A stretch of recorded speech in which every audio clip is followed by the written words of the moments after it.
De qualquer maneira, eu vou ler novamente. Aqueles que nos representam dizendo que achamos que Cristo pecou não entendem a nossa posição que está tão clara.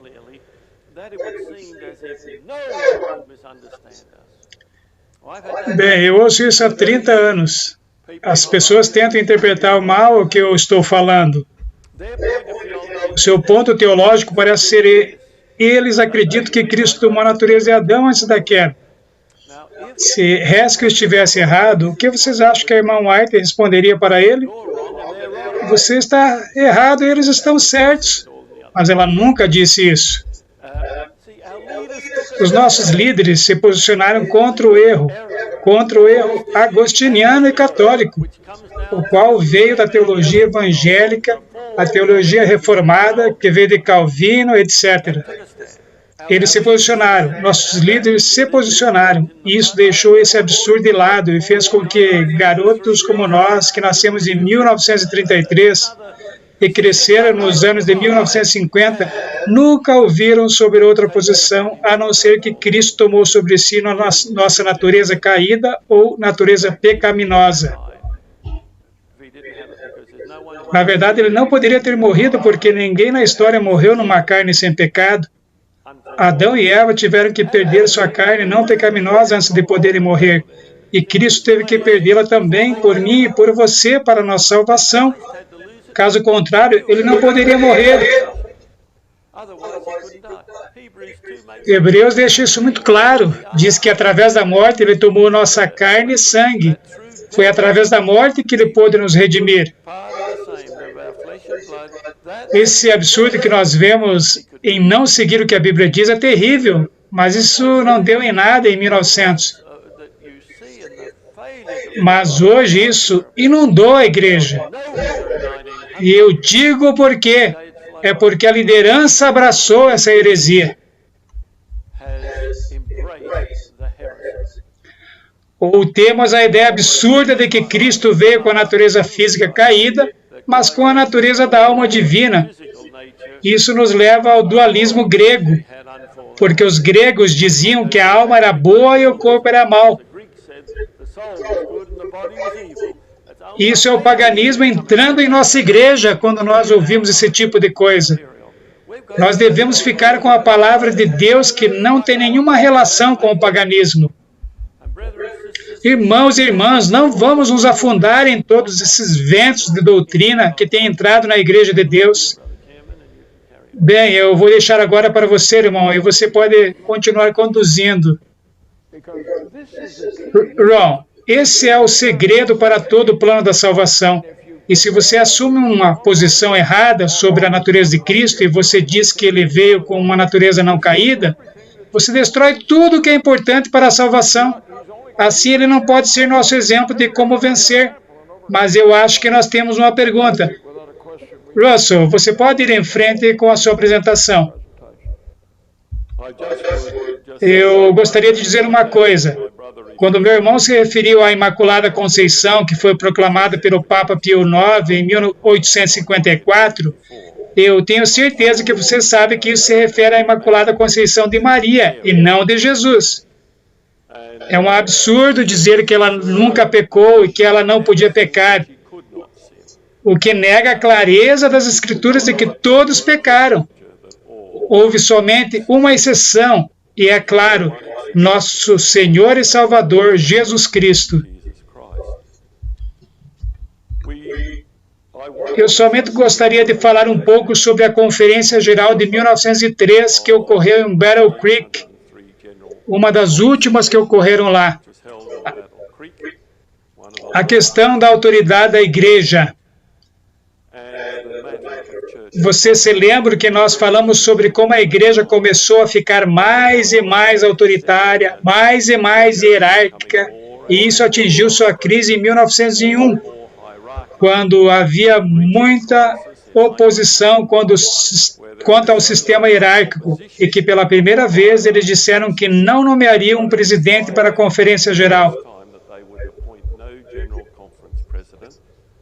e que eles nomeariam somente 25 membros do Conselho Executivo da Conferência Geral, e deixariam que eles escolhessem um líder para que tivesse ordem nas reuniões deste comitê. E cada um dos grupos subsequentes do comitê poderia votar e aprovar outro membro do comitê para presidir.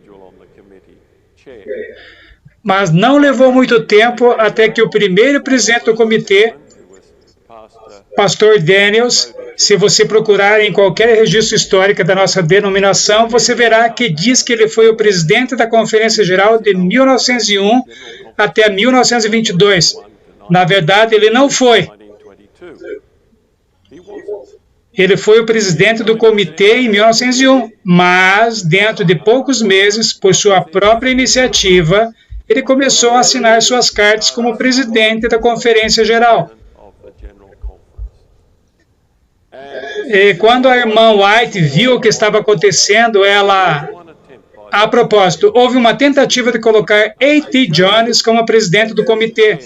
E Kellogg estava no comitê também. Ele estava pressionando para que isso acontecesse, mas foi derrotado no voto. E como resultado, Daniels, a partir de 1903, por usurpação de poder, ele tomou o posto de presidente da Conferência Geral. It was a fait accompli before 1903 that A.T. Daniels, by his own usurping of power, he had taken... A irmã White escreveu um pouco antes da Conferência Geral, em 1903, que esse foi o maior desapontamento da vida dela até aquela data. Quando pensamos no desapontamento dela por causa da rejeição da mensagem de 1888, você pode imaginar o quanto desapontada ela estava. E como ela estava muito triste com a volta desse sistema hierárquico. E é claro, como meu irmão falou ontem, por aproximadamente 8 votos a 20, eu acho que foram 22 votos, a Conferência Geral desprezou o Conselho do Senhor e votou pela reeleição do presidente da Conferência Geral.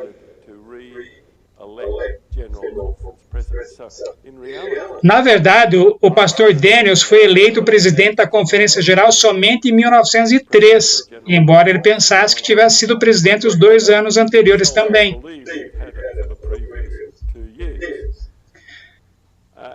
Por que foi um grande desapontamento?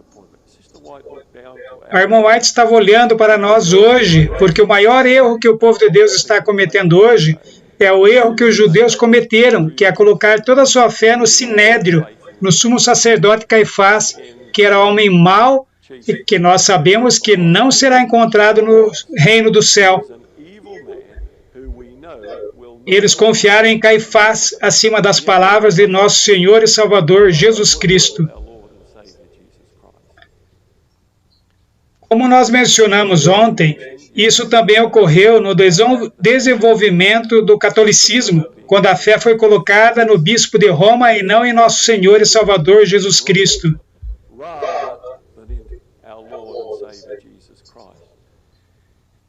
E a irmã White viu o problema terrível que estava sendo trazido para a nossa igreja. Há muitos adventistas do 7º dia hoje, embora eles não admitam isso, que acreditam que uma palavra da Conferência Geral vale mais do que 1000 palavras que vêm de Deus. Quantas vezes eu e Colin, e eu acredito que o pastor Spear também, fomos questionados sobre o que a Conferência Geral pensava sobre tal assunto. Meus queridos irmãos e irmãs, o que Deus pensa é o que importa.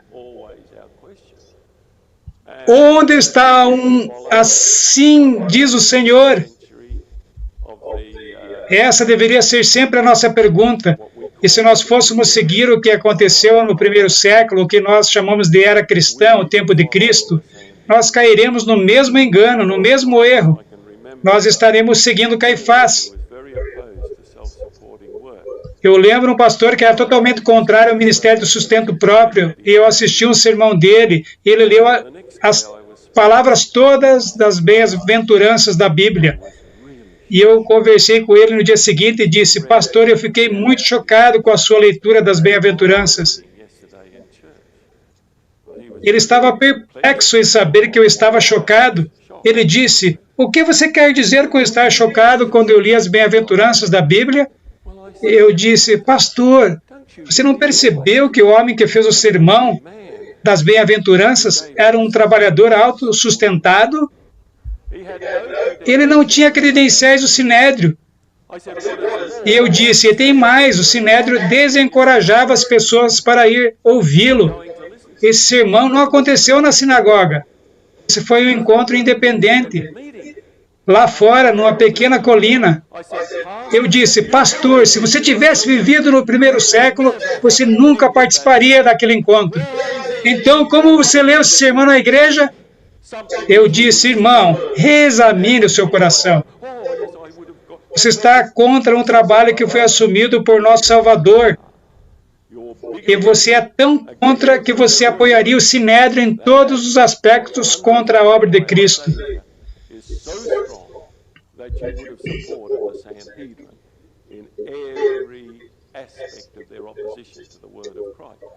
Hoje eu chamo isso de denominacionalismo. Deus tem realmente uma ordem. Ele realmente tem organização. Não me interpretem mal. Nós aqui não estamos a favor do caos ou pânico, mas nós devemos ver quais são nossas prioridades. Claro assim diz o Senhor. Então, a irmã White viu em 1903, e não é surpreendente que o assunto foi levantado um ano depois sobre o Ministério de Sustento Próprio, quando McGann e Sutherland fundaram a instituição de Madison. E se vocês leram nossos livros, Enxames Independentes, sobre dízimos e ofertas, vocês verão a tremenda oposição da Conferência Geral naquela época contra a obra de sustento próprio. Eu não quero gastar muito tempo com isso aqui, mas isso foi uma das apostasias que surgiu naquele tempo, apoiada pela Conferência Geral, que não admitia que se coletasse fundos para apoiar a obra do sustento próprio, a não ser que a Conferência Geral aprovasse e não fosse uma obra autossustentável. E nós temos que entender isso. E nós não vamos gastar muito tempo nisso esta manhã. Os livros estão aqui, vocês podem ler todos os detalhes. A irmã White escreveu a eles dizendo, parem de proibir. E quando foi dito a ela que o pastor Danny e outros estavam proibindo as pessoas no South Union de juntar fundos dos crentes, ela disse, até um tolo faria melhor do que isso.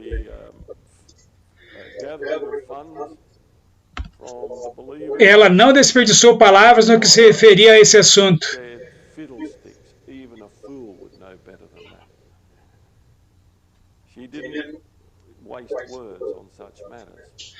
Meus queridos irmãos e irmãs, isso é apostasia. Nós mostramos no livro que já foi escrito, mas ainda não foi publicado, intitulado Conferência Geral em Apostasia, que toda a tolice que já foi trazida para dentro da Igreja Adventista do Sétimo Dia e que não foi apoiada pela liderança da Igreja deu em nada. O movimento da carne santa não deu em nada. O pentecostalismo foi rejeitado nos anos de 1850 e nos anos de 1900. Mas lamento dizer que a partir dos anos de 1980 foi aceita nos níveis mais altos. Vocês que participaram da Conferência Geral de Toronto sabem que a celebração, um tipo de música, foi misturada com a música santa. Havia uma música santa, mas misturada. Então, pelo mais alto nível de nossa igreja, isso tem sido implementado.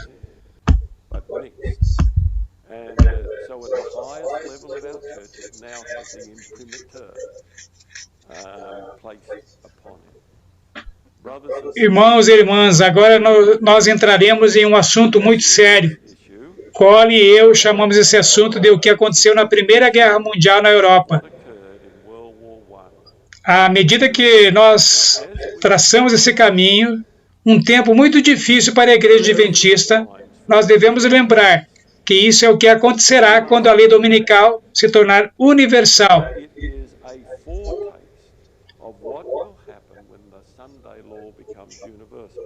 Porque virtualmente todas aquelas nações se tornaram combatentes na Primeira Guerra Mundial, falando daquelas que estavam apoiando a Áustria-Húngara e a Alemanha. E elas adotaram uma política que todos deveriam obedecer ao governo durante os 7 dias da semana, quebrando o 4º e o 6º mandamentos. E o que aconteceu é que os nossos líderes se submeteram desde a Conferência Geral para baixo durante a Primeira Guerra Mundial.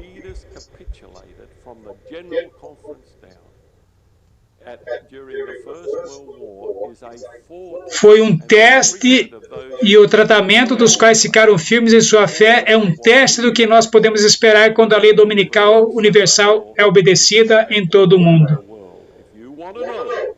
Just see what happened 1914, 18, 1939. I know America wasn't in the war, either war from the start, 1939 to 1945. So I'll pass back to you, Mr. Chairman. Então eu passo para você, senhor presidente. Eu darei uma visão geral da reunião que nós tivemos com a Conferência Geral nos dias 5 e 6 de abril do ano de 2000. Nós nos encontramos por 7 vezes naquela reunião por 2 dias. Eles disseram, vocês estão dizendo que a igreja está em apostasia. Nós sabemos que há apostasia, mas a igreja não está em apostasia. E eu respondi, e havia um ex-presidente da Conferência Geral lá, e havia outros, e eu disse, vejam, vocês dizem que há apostasia na igreja, mas que a igreja não está em apostasia. Bem, se há apostasia na igreja e a Conferência Geral, e as divisões e as uniões e as conferências não estão fazendo nada para a apostasia parar na igreja, então a igreja está em apostasia.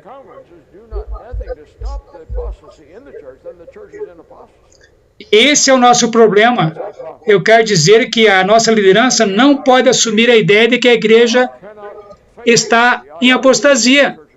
Os hebreus em sua época não podiam assumir, e Cristo mostrou que eles estavam em apostasia, e eles o crucificaram por isso.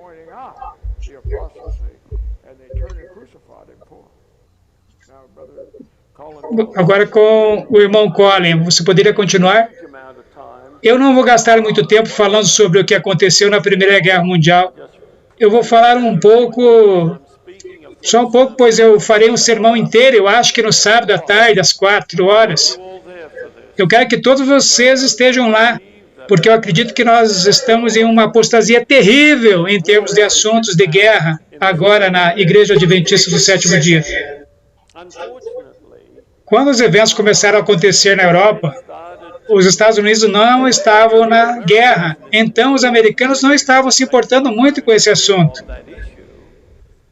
Em segundo lugar, bem, foi uma coisa boa eles não terem entrado na guerra naquela época.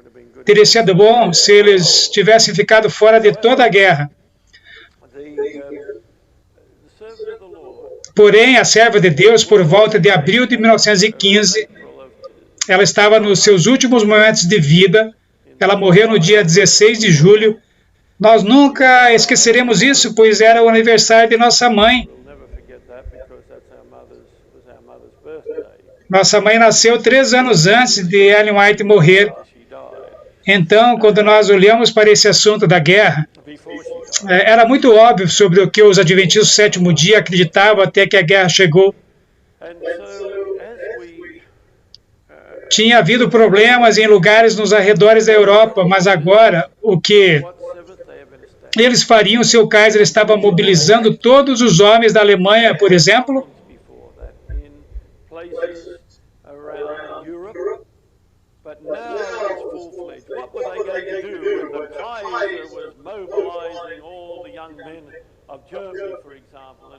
E isso afetou 16 países na Europa. E como os adventistas reagiriam a isso? Um clássico exemplo foi um pastor na Alemanha que pregava na igreja no sábado que nós deveríamos ficar fora do serviço militar. Ele dizia, nós não podemos servir a Deus e aos nossos comandantes militares. E a irmã White disse muito claramente na página 361, no primeiro volume dos Testemunhos. Eu lerei isso no meu sermão esta tarde. Nós deveríamos ficar 1000 milhas longe do serviço militar. Nós temos 17 mil jovens adventistas no exército americano hoje. Isso está nos registros da Conferência Geral. Eu não posso acreditar, a não ser pela apostasia, que desde então nós fomos conduzidos, que nós temos sido ensinados de uma maneira diferente sobre tais circunstâncias. Mas isso será um assunto para outro encontro.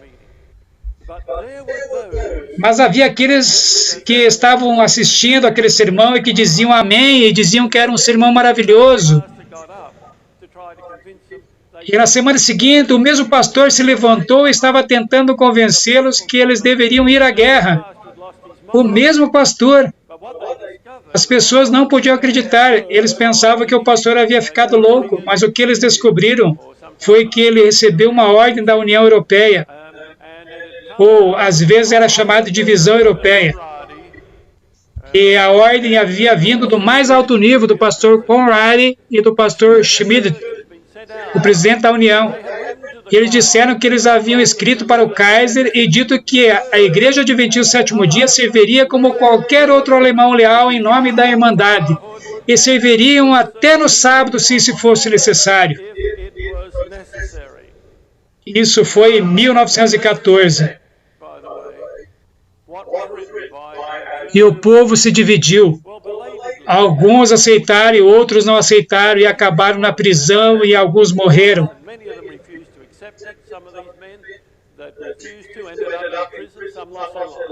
Por toda a Europa houve um pequeno grupo que se recusou a ir e quebrar o quarto e o sexto mandamentos. Um pequeno grupo de adventistas do sétimo dia. Pessoas muito dedicadas. E os irmãos da divisão primeiro disseram, bem, nós damos o direito a vocês de tomarem sua própria decisão, mas essa é a nossa posição.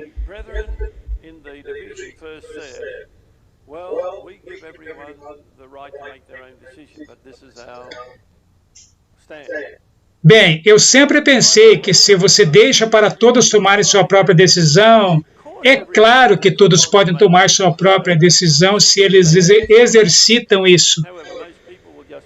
Mas a maioria das pessoas seguirá cegamente e não pensará por eles mesmos, se os irmãos falarem que isso deve ser o certo. Eu gostaria que o que os irmãos falam fosse sempre o correto, mas não é o caso hoje. Contudo, nós devemos procurar por nós mesmos. Nós somos protestantes. Nós somos um sacerdócio de crentes. Não somos? Nós acreditamos que a Bíblia é o único fundamento da nossa prática e fé.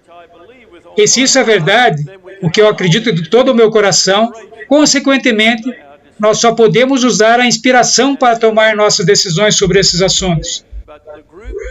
Mas o grupo que ficou firme logo descobriu que eles não tinham liberdade para tomar sua própria decisão, porque os nossos líderes escreveram dizendo que esse pequeno grupo estava desonrando a Igreja Adventista. Muitos deles terminaram na prisão. Muitos perderam sua vida na prisão. Eu não estou falando sobre ir para uma prisão nos Estados Unidos da América. Eu estou falando sobre ir para uma prisão militar que era absolutamente cruel. Então, eles foram forçados a trabalhar no sábado, o que eles haviam se negado a fazer, e eles passaram por todas essas provações, e todo aquele isolamento, e aquelas celas escuras, e todas aquelas coisas miseráveis que aconteceram, e muitos morreram, outros foram condenados à morte e fuzilados. Um jovenzinho de 17 anos na Polônia que ficou firme foi preso. Mas a lei polonesa não permitia fuzilar uma pessoa com menos de 18 anos. Então, eles esperaram que ele completasse 18 anos e no dia do seu aniversário, eles o fuzilaram. Esses foram adventistas fiéis. Eu nunca esquecerei que no ano de 1960, um romeno estava visitando a Austrália e eu descobri que ele havia sido preso porque ele se recusou a ir ao exército. Então ele me mostrou aquelas cicatrizes antes no lado de seu corpo. Naquele tempo ele estava com 70 anos. Ele tinha 19 anos quando ele foi para a prisão. Ele sobreviveu. Havia 4 deles que ficaram firmes da mesma igreja e eles foram presos. 3 deles sobreviveram à guerra, mas tragicamente um deles não sobreviveu. Mas essas velhas cicatrizes, eu não estou falando sobre simples marcas, eram cicatrizes terríveis em suas pernas. E eu vi com os meus próprios olhos o que aconteceu com aquele homem por causa de sua fé. E ainda assim, eles foram considerados fanáticos e desleais à igreja.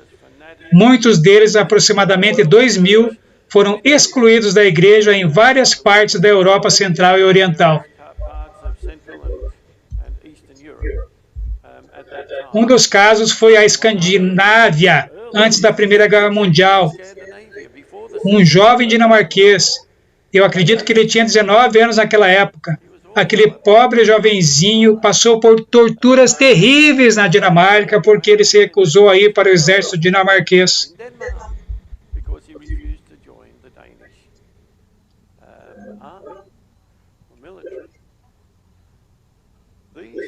Esses homens morreram por sua fé, ou pelo menos estavam dispostos a morrer por sua fé. Eu vou ler algumas cartas no sábado à tarde sobre 2 homens, um na Alemanha e outro na Áustria. As suas últimas cartas antes da sua execução na Segunda Guerra Mundial. Eu acredito que as pessoas estarão usando uma fita vermelha em volta da sua vestimenta como mártires por causa de sua fé, enquanto seus líderes não estavam somente não os ajudando, mas eles foram ao tribunal contra eles. Eu darei a vocês alguns exemplos. A propósito, um na Austrália, um homem que me contou sua história, e eu vou falar sobre um homem que foi fuzilado na Alemanha e tristemente relatou o que o seu pastor falou no tribunal militar.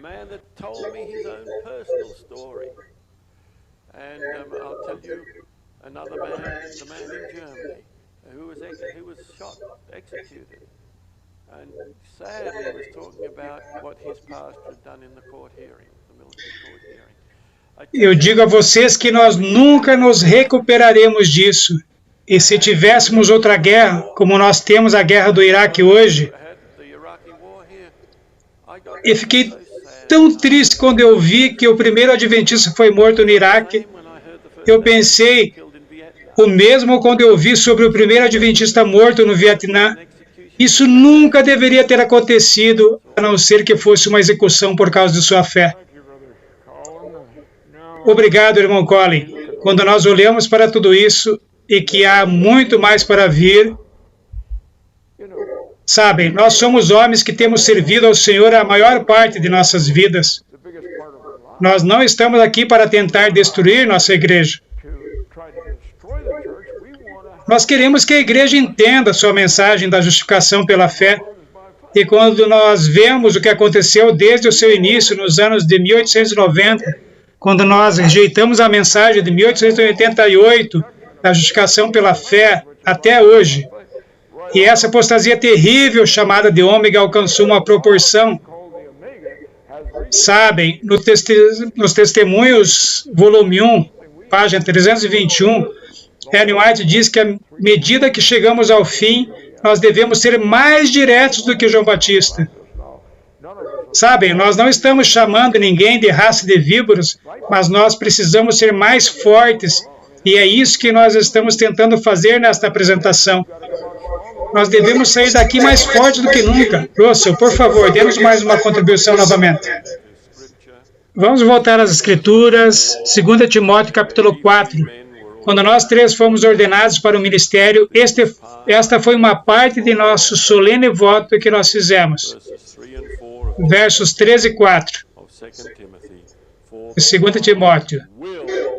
Porque virá o tempo em que não suportarão a sã doutrina. Há uma única igreja nesse sentido hoje que tem essa sã doutrina, e é a Igreja Adventista do Sétimo Dia. Essa é uma mensagem para a Igreja Adventista do Sétimo Dia novamente. Mas Deus diz que até pessoas que pertencem à nossa igreja, que têm uma sã doutrina e que professam ser membros, não suportarão essa sã doutrina. Mas, tendo coceira nos ouvidos, amontoarão para si doutores. Isso é interessante, não é? Doutores. Conforme as suas próprias concupiscências, e desviarão os ouvidos da verdade. Percebe o que eu estava enfatizando aqui ontem? A verdade. Não a verdade de qualquer pessoa, mas a verdade. Voltando às fábulas. Meus queridos irmãos e irmãs, a nossa igreja hoje está cheia de fábulas. Questões que não possuem nenhum comando ou credenciais divinas.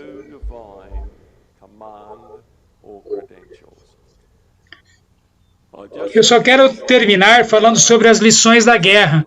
Lembrem-se, é um tempo de prova, porque aqueles que de fato enfrentarão a lei dominical, eles serão forçados.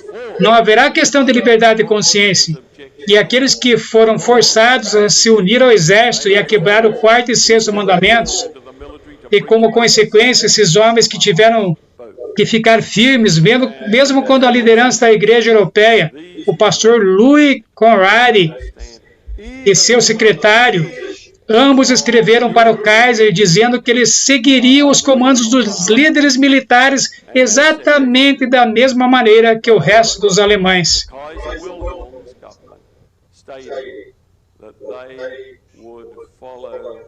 The commands of the military leaders in exactly the same manner as the rest of the Germans. You knew what that meant. E há um pequeno pensamento aqui. Na realidade, eu escrevi 2 capítulos sobre isso no livro que eu prepararei em 2 momentos diferentes. Um eu intitulei A Tirania da Tolerância e o outro eu intitulei A Tirania da Tolerância e Mais.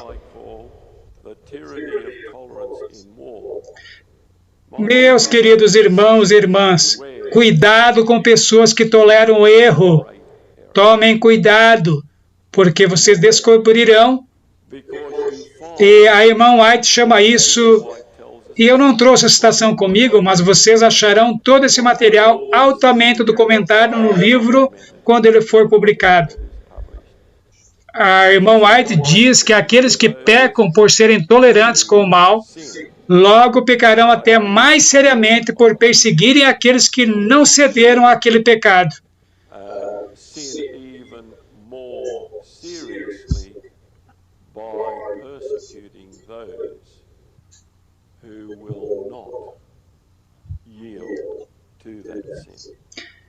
E isso é exatamente o que aconteceu. A conferência geral, liderada pelo pastor A.G. Daniels, foi totalmente culpada nesse respeito quando, desde o início, ou logo depois que a carta foi enviada para o Kaiser, todos eles sabiam que houve uma total capitulação da fé sobre esse assunto que os adventistas se posicionaram. O pastor Spicer foi enviado em 1916. Lembrem-se que os Estados Unidos não participavam da guerra então. Os Estados Unidos era uma nação neutra. Então, ele foi até lá em 1916. Ele viu de primeira mão. A Conferência Geral não ignorava. Em 1920, o pastor Daniels foi para tentar resolver o problema. Porque, naturalmente, aqueles que sofreram tanto esperavam que pelo menos a Conferência Geral desfaria a sua exclusão, porque eles foram excluídos por não querer quebrar os 4º e 6º mandamentos, à medida que a liderança da igreja alemã parecia pensar que os 10 mandamentos se referiam somente aos tempos de paz, que não tinha nada a ver com os tempos de guerra. Eles esperavam que a Conferência Geral iria e exigiria sua reinclusão. Eles amavam a igreja, eles queriam voltar para a igreja. Eles estavam absolutamente devastados por terem sido excluídos, simplesmente porque eles se recusavam a quebrar o 4º e o 6º mandamentos.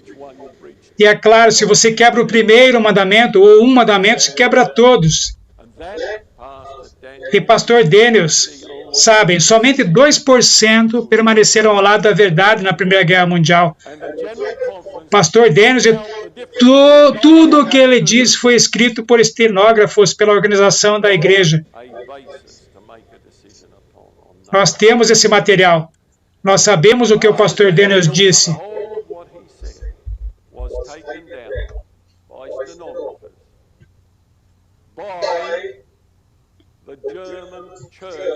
Ele chamou o seu povo de fanáticos porque ele achou que não poucos deles, diferentes da maioria dos adventistas europeus, tinham abraçado a reforma de saúde.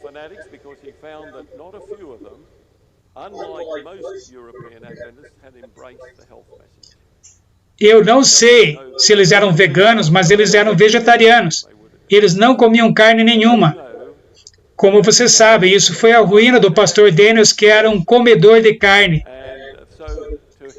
Então, para ele, eles eram vegetarianos. Vocês verão no livro que está todo documentado, quando eles perguntam a ele sobre a reforma de saúde e como o pastor Daniels responde de uma maneira divergente. Não foi uma resposta direta para uma pergunta direta, porque ele tinha culpa nesse assunto. Então ele se refere a eles como fanáticos, porque não cederam para quebrar esse conselho de saúde. Além disso, o pastor falou que sabia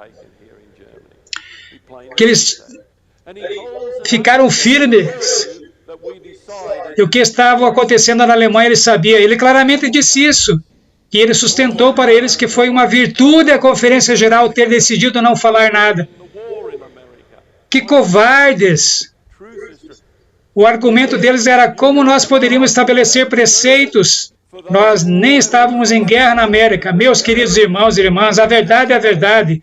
Sim, você tem amor, você tem uma preocupação por aqueles queridos irmãos que estavam enfrentando problemas que a América não tinha que enfrentar. Sim, é verdade. Mas, queridos irmãos e irmãs, se levantem pela verdade. Não é de se admirar que hoje nós temos 17 mil adventistas ou supostos adventistas servindo nas forças militares. Exatamente agora, o último foi morto na Geórgia. Foi tão trágico. Mas, meus queridos irmãos e irmãs, essa apostasia foi apoiada, ou pelo menos nada foi dito.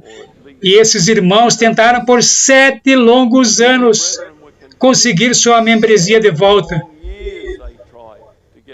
Eu não sei se vocês sabem, mas alguns deles fundaram a Igreja Adventista do Sétimo Dia da Reforma. É por nossa culpa que eles fizeram isso. Eu não pretendo me unir à Igreja Adventista do Sétimo Dia da Reforma, meus queridos irmãos e irmãs, mas por 7 anos eles tentaram ter sua membresia de volta. Olhem, até 2 deles foram à Conferência Geral em 1922 para tentarem ser ouvidos, mas eles os recusaram. Eles se recusaram a ouvi-los na Conferência Geral de 1922. Meus queridos irmãos e irmãs, isso nos conduziu à mesma situação na Segunda Guerra Mundial na Alemanha. Eu não vou gastar muito tempo, pois está bem documentado em meu livro. E agora nós temos essa história trágica, que a liderança da Igreja Adventista do Sétimo Dia estava escravizada a Adolf Hitler. Que eles colocaram nas 4 revistas que eles produziam. A Youth Magazine, na qual nós chamamos aqui de Review, The Signs of the Times, e na Health Magazine.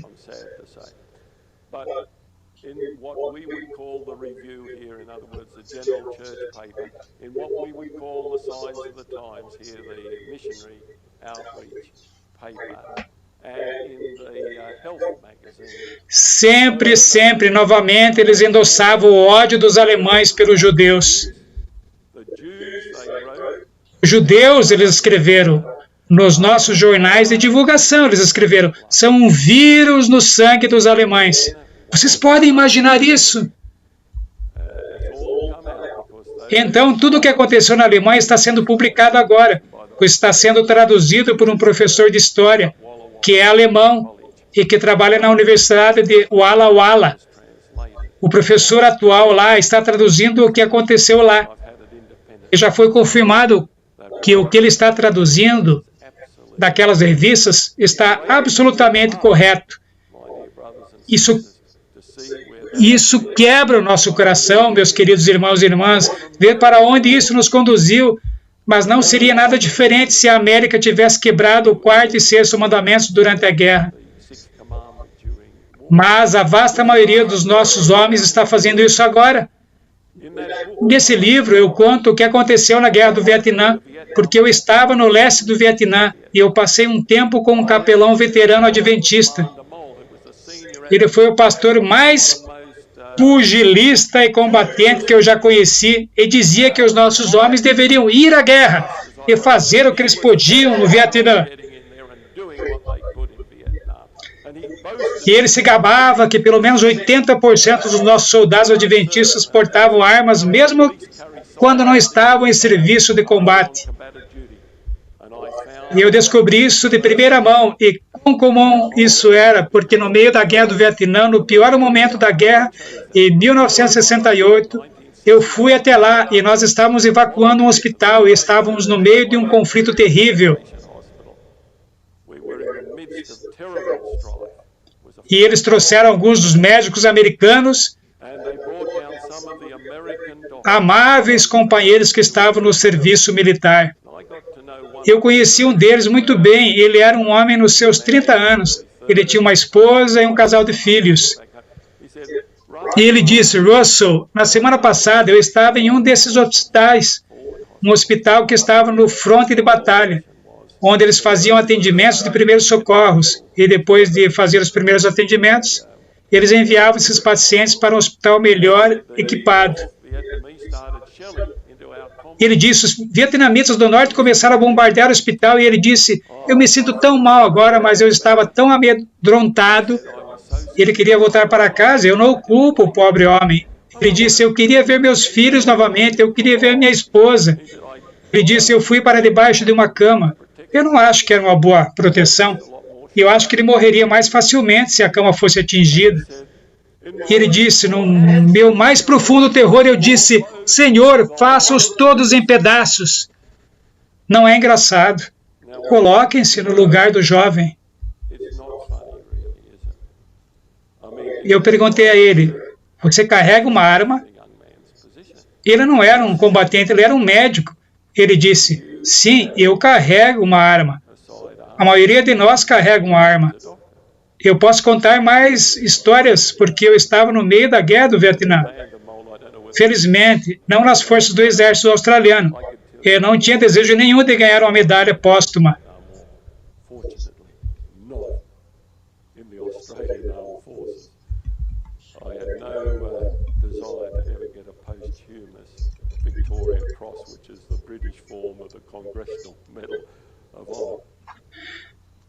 Meus queridos irmãos e irmãs, lembrem-se, quando vocês entenderem essas coisas e vocês estiverem olhando para a prova, o teste da lei dominical, vocês não serão apoiados pela organização.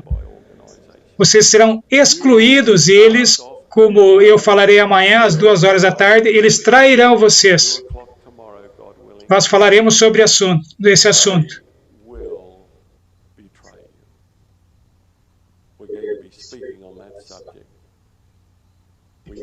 Nós precisamos estar olhando agora, orando agora, porque se nós não estivermos firmes agora, nunca estaremos. E agora eu voltarei porque nós vamos dar uma olhada na Conferência Bíblica de 1919.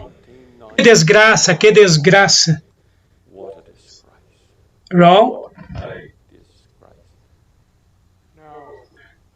Essa profecia terrível foi profetizada. Se você olha para as mensagens escolhidas, volume 1, página 46, Ellen White diz, vez após vez foi-me mostrado que as mesmas posições e o mesmo orgulho e a mesma atitude que ocorreram nos dias de Cristo serão repetidas no fim dos tempos.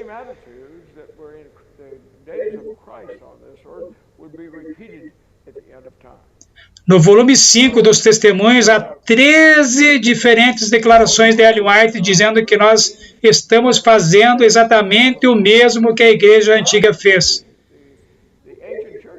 E não há nenhuma surpresa de que se pense que essas declarações não se referem à Igreja Adventista do Sétimo Dia, mas a outras igrejas.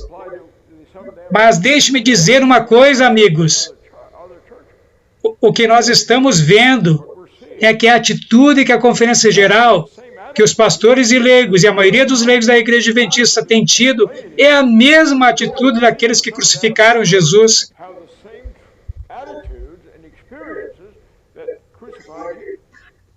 Colin, por favor, vá em frente. Em 1919, a Conferência Bíblica foi estabelecida para professores de Bíblia, professores de histórias, editores das nossas maiores revistas e para alguns de nossos líderes da Conferência Geral e outras organizações maiores. O propósito dessa conferência era ter a certeza que nós estávamos todos juntos nas grandes doutrinas da igreja.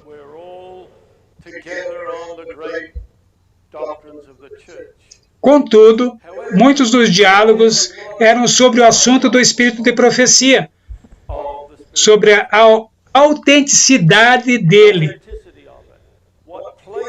Que lugar o espírito de profecia estava ocupando na igreja de Adventista do Sétimo Dia? Todos aqueles registros desapareceram. Mas nos anos de 1950, eles foram encontrados e foram transcritos. Algum tempo depois, eu recebi uma cópia na forma de um manuscrito de tudo que foi dito lá.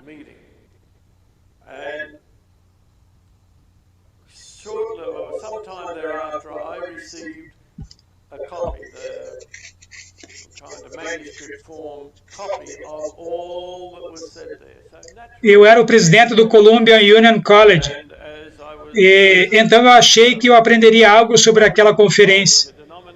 Naturalmente, eu queria saber o que havia sido dito, porque eu estava ficando muito preocupado com algumas coisas que estavam sendo ensinadas na faculdade pelos teólogos, como eles chamavam.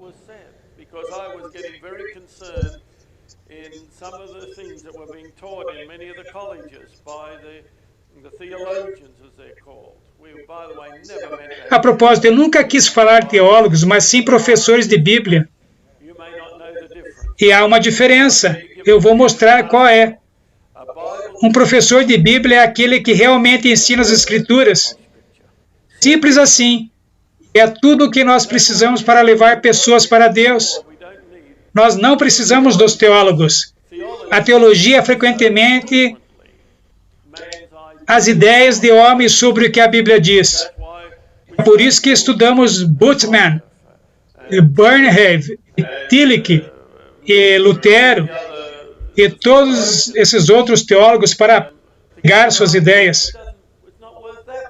Eu me lembro quando eu fui um estudante na Universidade de Sydney, no meu primeiro ano, eu trabalhei tão duro para escrever um longo ensaio.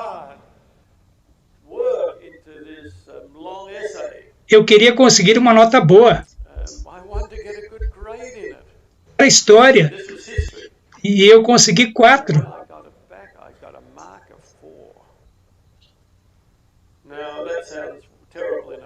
Foi a nota mínima para passar.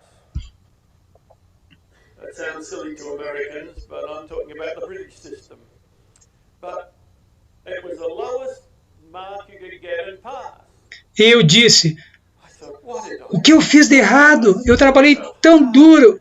Eu passei dias na biblioteca pesquisando. E eu olhei para o comentário. Havia somente um comentário.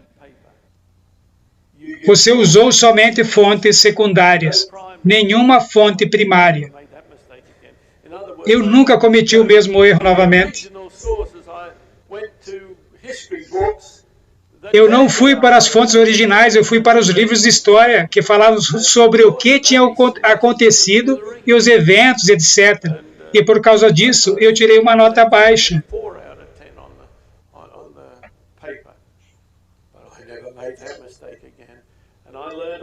Eu aprendi uma lição que é tão importante para estudantes de Bíblia. Não falem que um pastor disse isso, e o pastor sênior disse aquilo, e o doutor tal disse aquilo. Você deve ir à Bíblia. E nós precisamos de professores de Bíblia, não de teólogos em nossas escolas, em nossas faculdades e em nossas universidades. Eu digo a vocês, toda essa conversa sobre o espírito de profecia, eu nunca ouvi tanta conversa sem nexo quando eu li esse material. Isso incluiu o presidente da Conferência Geral. E ele disse 2 vezes em suas falas, eu espero que ninguém esteja dizendo aqui que não tem confiança no espírito de profecia. E algumas pessoas falaram, não, eram alguns fiéis que estavam lá, que estavam assistindo. As pessoas dizem hoje que a razão pela qual os nossos seminários e faculdades estão em um estado tão ruim é devido aos teólogos europeus que nós colocamos aqui para treinar os seminaristas na sua visão europeia cética.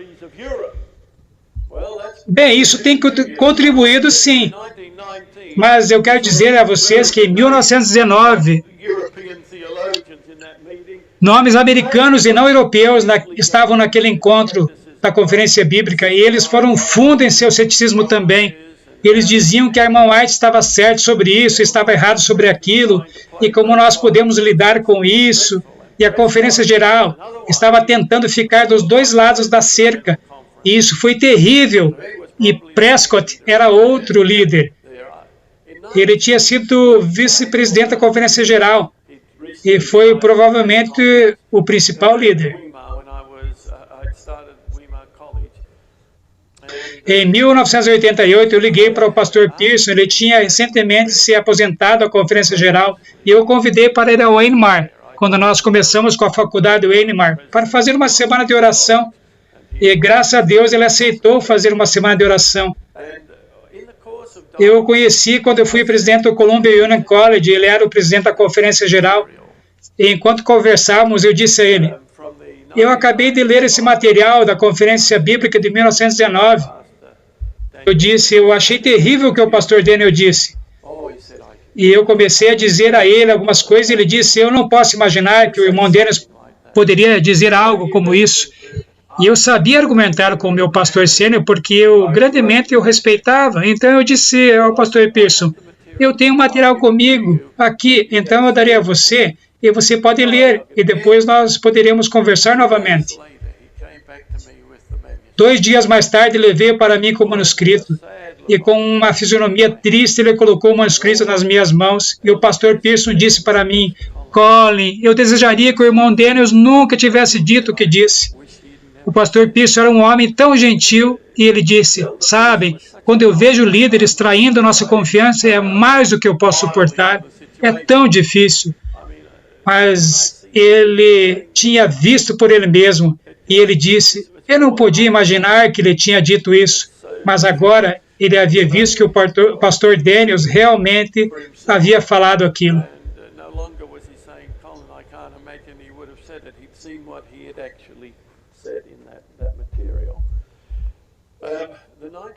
Na conferência de 1919, eu vou parar aqui.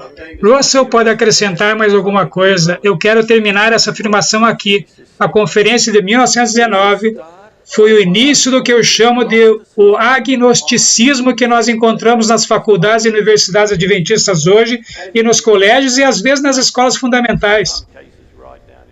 Foi quando começou de uma maneira grande, quando eles viram que os líderes não se posicionavam de uma maneira forte, eles se sentiram à vontade para ir às nossas instituições e ensinar o que era de Satanás e não o que era de Deus. Não? É trágico que nós tenhamos que revelar isso para vocês, e isso vai seguir assim até que Deus tome as rédeas. Sabem? Testemunhos para Ministros, página 300, deixa bem claro. Bem no final, quando Deus tomar as rédeas, haverá homens do mais alto escalão da liderança que vão se agarrar a seus cargos de liderança. E sem dúvida, acredito, meus amigos, que nós estamos chegando perto, bem perto do momento, quando Deus será forçado a tomar as rédeas. E quando ele toma as rédeas, ele olha para o povo dele para ver se ele acredita de todo o seu coração e alma, se essa é a igreja remanescente de Deus e se você está disposto a morrer por ela. Russell? Nós estamos escrevendo a história da igreja adventista em 7 volumes de uma série. mentioned yesterday. That means 7 volumes in the one series. Isso está nos volumes Doing things backwards. 3, 4, 5 3, 4, 5 and 6. e 6. I've just finished volume 1. Eu apenas acabei o volume 1, eu estou trabalhando no volume 2, Even while I'm antes de começar o volume 3. 2, which will take up before volume 3, and Eu só dei uma dica done just a tip. do último volume, que será de 1985 até hoje. 1985 to date. Nós temos 3 desses volumes aqui, porque eles já foram publicados, Because they've already been published. o que aborda de 1915 até 1985. 1955 to 1985, the gathering storm, A tempestade de ajuntamento e a tempestade de rompimento. Barnhouse, Esse começa com Barnhouse e Martin. Barnhouse and Martin. Quem já ouviu sobre Barnhouse e Martin? Eu digo a vocês, vocês estão perdendo a história que foi, em meu ponto de vista, a marca do início da apostasia ômega. Para aqueles que não conhecem Barnhouse e Martin, eles eram evangélicos, um era presbiteriano e um batista, com os quais a Conferência Geral começou a dialogar e para obter o seu favor, comprometeram sua fé sobre o santuário, sobre o espírito de profecia e sobre a natureza humana de Cristo. A maioria de vocês já ouviu falar do livro Adventista Sétimo Dia. A maioria dos homens, os homens que fizeram aquilo, os líderes da nossa igreja, da Conferência Geral naquele tempo, entraram em contato com os evangélicos. Nós queríamos ser ecumênicos. Nós fizemos isso comprometendo nossa fé. E desde então, nós estamos descendo a ladeira bem rápido. Ecumenical then. And we did it by compromising our faith. And from then on, it's just been very rapidly downhill. But what E o que nós temos dito a vocês hoje é pano de fundo de que nós estamos piorando, way back from voltando até 1888, no mais alto nível de nossa igreja. this takes that Este and also the issue of nos mostra Ford who brought isso e também o assunto sobre Desmond Ford, que trouxe a nova teologia para dentro da igreja. I must say we held him Ele foi um colega nosso na faculdade, no Avondale College, e nós o considerávamos com muito respeito e sabíamos que ele faria um impacto tremendo no Adventismo. E eu digo a vocês que ele fez, mas não da maneira que nós imaginávamos. happened in the South Pacific Division. Isso é muito importante. Vocês ficaram chocados com o que aconteceu no South Pacific Division, que nós, como nós falamos ontem, é a Conferência Geral no Pacífico Sul. E é claro, quando Desmond Ford foi trazido para os Estados Unidos para ensinar teologia no Pacific Union College, explodiu os Estados Unidos. E agora, qualquer lugar que nós vamos, nós encontramos essa coisa medonha. Mas quando meu irmão e eu estávamos em uma posição naquele tempo em que aprendemos tudo o que nós sabemos, porque o meu irmão acabou de mencionar que ele estava uma milha da Conferência Geral no Columbia Union College, onde a maioria disso aconteceu. E quando eu estava de volta à Austrália por 4 anos, no meio de tudo o que Ford estava fazendo na Austrália, e eu entrei em contato com os pastores sêniores, com o pastor Burnside. E eu mencionei ontem à noite presidentes de uniões e homens australianos que estiveram na Conferência Geral, que realmente acreditavam em toda a nossa fé, e eles foram deixados de lado pela liderança atual e banidos dos púlpitos. Still believe the old faith and expressed, and they were just absolutely Homens que ajudaram a construir nossa igreja agora eram pessoas rejeitadas, não queridas. Isso foi muito duro. had built up the church when Eu não sei quantos livros nós temos aqui. wanted. Things were very Provavelmente não há muitos, mas eu gostaria de recomendar o volume 3. recommended. That is volume 3. Os sepulcros estão brancos. Esse é o do período de 1985 a 1992. 10A. Um período de 7 anos. Os sepulcros estão brancos. This takes up the period of 85 until 92, just a 7-year period. The sepulchres are whitened. E outro livro que relata um pouco os anos de 1970 é o Espiritismo na Igreja Adventista do Sétimo Dia. E outro que nós republicamos recentemente é A Estrada para Roma. Bem, essa é a estrada pela qual nós estamos viajando hoje. Bem, desses 4 livros, 3 estão aqui. E aqueles que realmente estejam interessados no assunto, eu recomendaria esses 3 livros.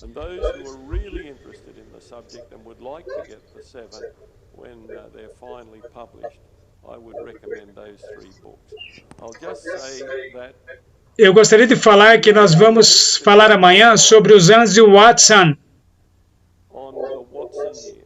O pastor C.H. Watson, o único australiano a ser presidente da Conferência Geral de 1930 até 1936, e falaremos sobre 3 decisões devastadoras que ele tomou. E nós abordaremos outros assuntos também.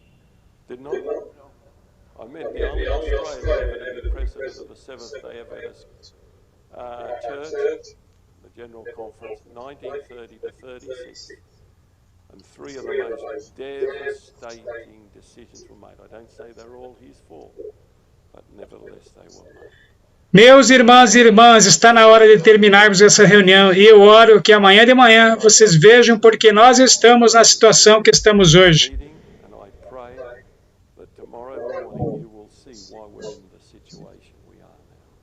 Ron, amigos, nós temos que terminar. Mas eu quero que vocês saibam e entendam que nós somos fiéis ministros adventistas do sétimo dia. E nós não temos medo de nos levantar e Deus cuidará de nós. Nós temos uma comissão do Senhor para falar desse assunto, dessa apostasia terrível que nos envolve e que chegamos ao ponto que estamos quase a destruir a nossa igreja.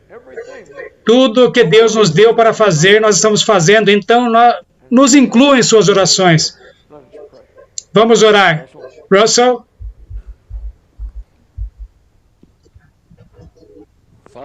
Pai que está no céu, nós temos recontado assuntos sérios e, Senhor, nós fazemos isso com sobressaltos, porque nós mesmos precisamos ser limpos pelo Espírito Santo.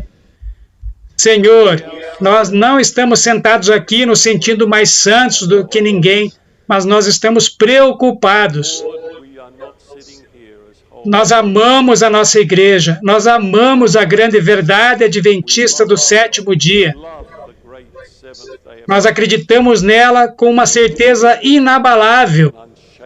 Mas, Senhor, nós oramos por nosso povo para que um dia ele se levante e perceba a pobreza da nossa situação hoje. Cada profecia que nós já lemos está sendo cumprida, não somente no mundo, mas em nossa amada igreja. Dá-nos coragem e dá-nos sua graça. Essa é a nossa oração, no nome santo de Jesus. Amém.